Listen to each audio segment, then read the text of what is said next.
Planinski krajevi.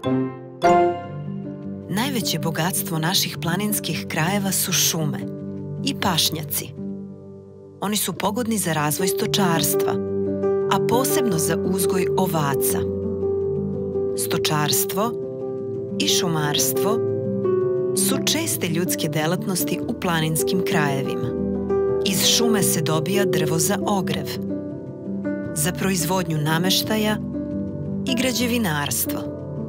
Planinski krajevi su bogati rudama, koje se prerađuju i koriste u brojnim oblastima industrije. Prirodne lepote planinskih krajeva, bistre reke, potoci, čist vazduh i dosta snega privlače mnoge turiste.